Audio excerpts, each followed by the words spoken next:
আর guys আমরা কিছু কবুতর আমরা নতুন জোড়া দিছি।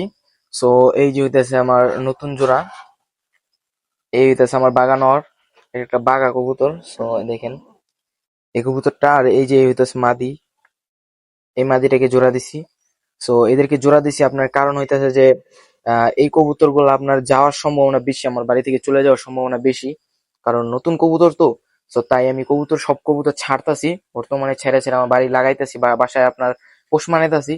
সো সো আমি এই কবুতর গুলাকে আপনার জোড়া দিছি এই উদ্দেশ্যেই যে আমি বাসায় যিনি লাগে এক জোড়া বাচ্চা নেওয়ার পরে তো অবশ্যই আপনার প্রায় সেম সেম লেগে যাবে আমার বাসায়, আমার বাড়ির পোষ মেনে যাবে।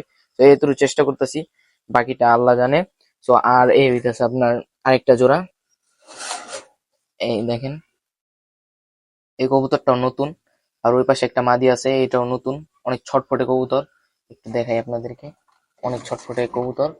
সো এদেরকে নতুন জোড়া দিছি কারণ এরাও যেতে যাওয়ার সম্ভাবনা অনেক বেশি। তো তার জন্য আমি এই দুইটাকে জোড়া দিয়ে দিছি। সো আপনারা দোয়া করবেন যেন আমি কবুতরগুলোকে আমার বাড়ির পোষ মানাতে পারি, আর আমি এদেরকে দিয়ে যেন কিছু করতে পারি।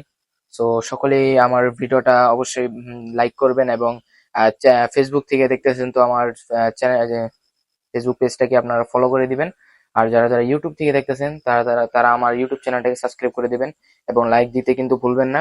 তো আর আমার ভিডিওতে কি ভুল আছে আমাকে কমেন্টে বলে দিবেন যে আমার কি ভুল আছে।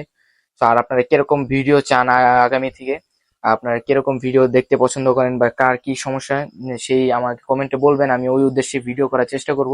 সো আশা করি ভিডিওটা সবার ভালো লেগেছে। সকলেই ভালো থাকবেন। আল্লাহ হাফিজ।